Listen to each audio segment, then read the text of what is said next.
Like you and I talking physically in the same room together is pretty cool. I like it. It's the best option. But the next best option in the 30s would be to have immersive telepresence, right? Holographic kind of experience. So we would feel like you and I now talking, doing this podcast, we would feel like being in the same room, same experience, even though we are not.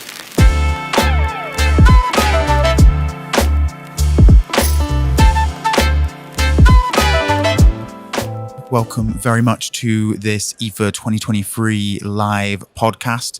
How have you found the event in Berlin so far? Oh, pretty exciting. It's first of all, it's always great to be in Berlin. It's a hub of life and especially innovation, digital transformation. IFA has had a long history of cool innovation, and now is a special opportunity in terms of starting to make the metaverses happen, immersive XR. And I'm truly excited to be here. Why? It's not IFA is also linking into a number of events. There's a cool event called ICCE 23, which is the International Conference on Consumer Electronics, future-oriented, science-oriented. It's the scientific backbone. And guess what? I have been asked to be the general chair for that event, and I can tell you, in case you haven't marked it on the agenda yet, come check it out. There's a lot of cool speakers, keynote speakers from industry, academia, also government, and a lot of cool new ideas from research. So now here we are talking like ideas for the 30s. I work for a cool company called Nokia. Mm-hmm. At Nokia Bell Labs, we started research on 6G, which is like the next generation coming up in the 2030s. We started research 4 years back, and we have come a long way, starting to get ready to define what should be in the next standard of connective radio technology, so as to enable immersive experience.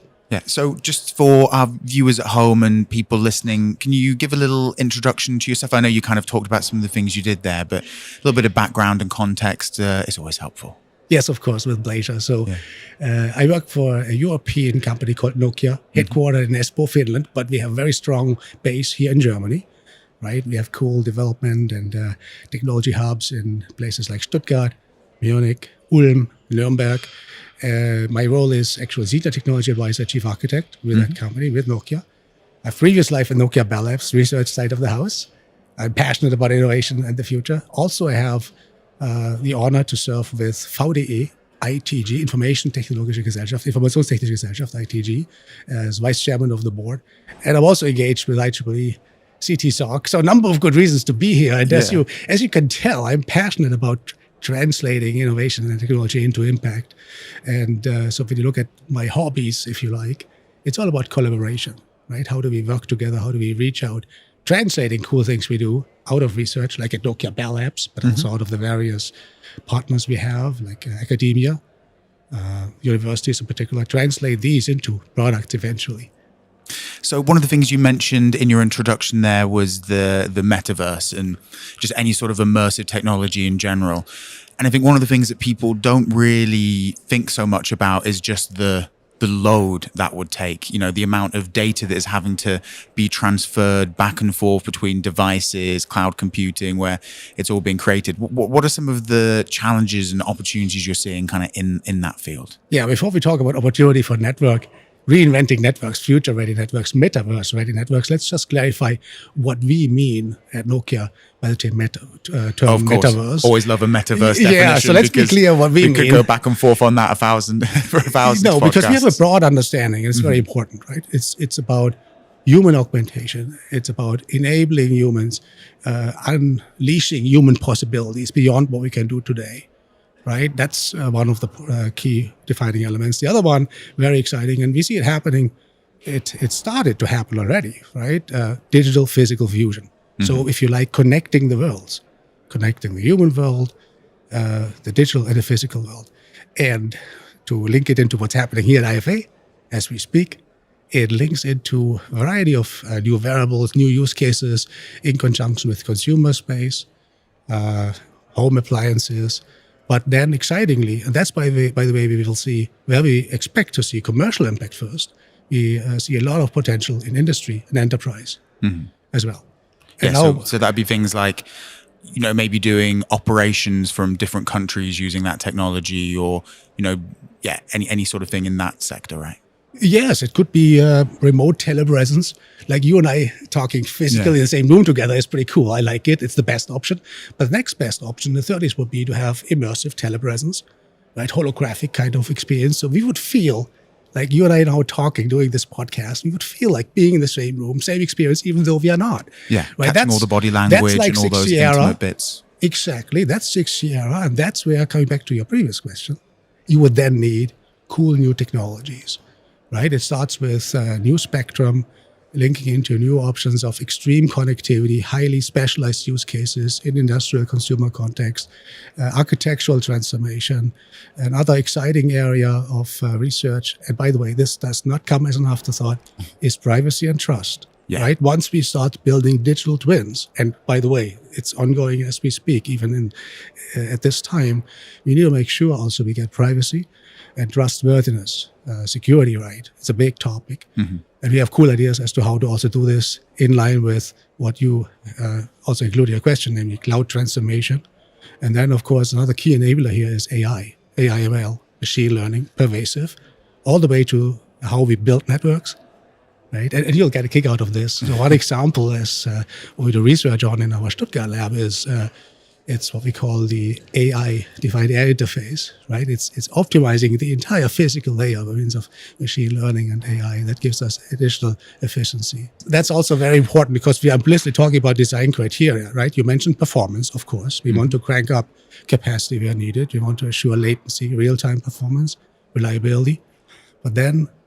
And this is also really important now as we define the next generation of networks and consumer technology. It's about sustainability and energy efficiency in particular. This has become, for all the obvious reasons, a key criterion of design at Nokia, and I would argue in the industry at large. How do we get to that next stage then? Because you mentioned an incredible amount of complex topics there: sustainability, AI, network load, interoperability. How do you ensure that when we're moving from you've mentioned earlier that we're only at beginning stages of 5G, and then with 6G, how do we get there as a single collective where we're all working together on that technology and it's doing so in the most efficient way possible? No, that's a wonderful question, and it's also something we at Nokia are passionate about. I'm passionate about. It's about the way we collaborate, right? So it's about joint engagement in research. It's about public-private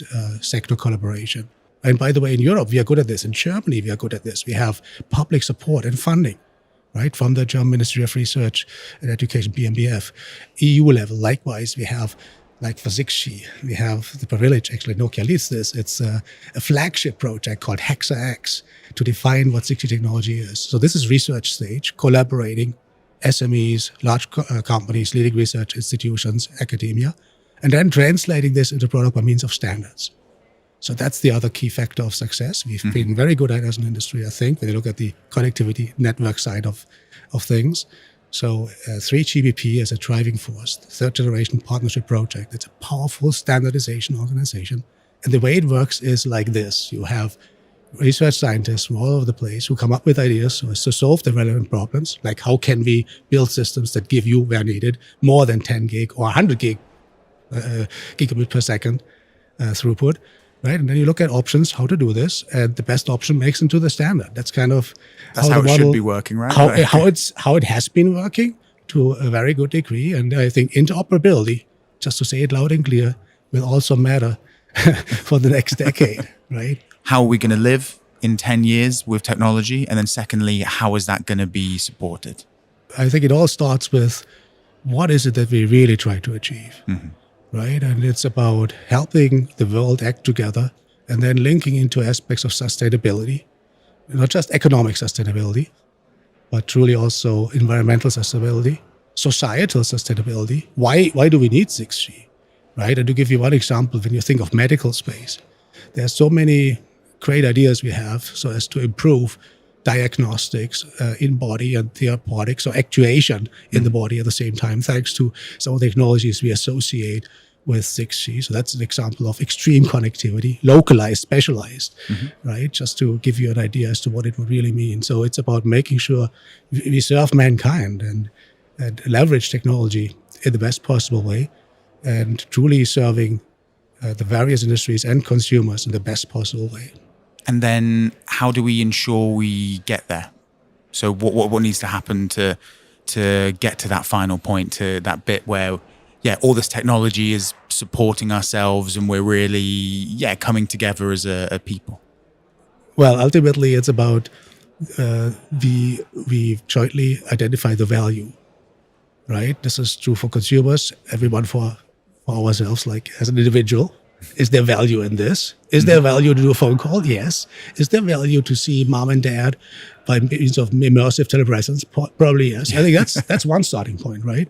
And then making sure we also have the right prerequisites in place in terms of regulatory framework. Spectrum, when it comes to the cellular technologies, is important. It's a prerequisite.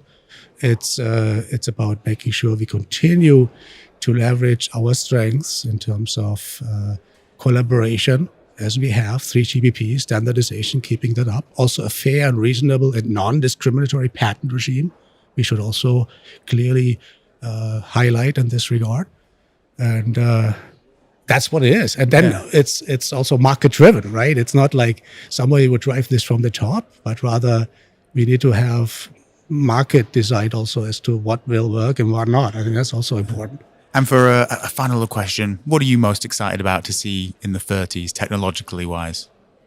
Yeah, personally, I think what I look forward to see the most is indeed options of immersive experience, extended reality for where we can make a difference. So areas like medical really come to mind, but also the way we work together in terms of sustainable options. Right. So think of travel. In the meantime, we have already made some progress with this. We don't need to travel every time we meet someone. But I think that's the other area, the way we work together, we collaborate. Make you feel like you're in a room with someone, as you were talking earlier, Yeah, rather absolutely. than it being like two screens. We have that, almost like a physical connection where you can read the body language. That's right. It would be three-dimensional and you would get even... I mean, there's some prototypes now even to get the smell of the other person. Maybe that's not a good idea. Not in my case. I don't think you want to smell me too much. But you get the idea, right? It's absolutely, that could hold a lot of promise and is very exciting indeed. So let's make it happen. Yeah. Dr. Ziegler, thank you very much for your time. It was, a real joy speaking to you. Thank you so much.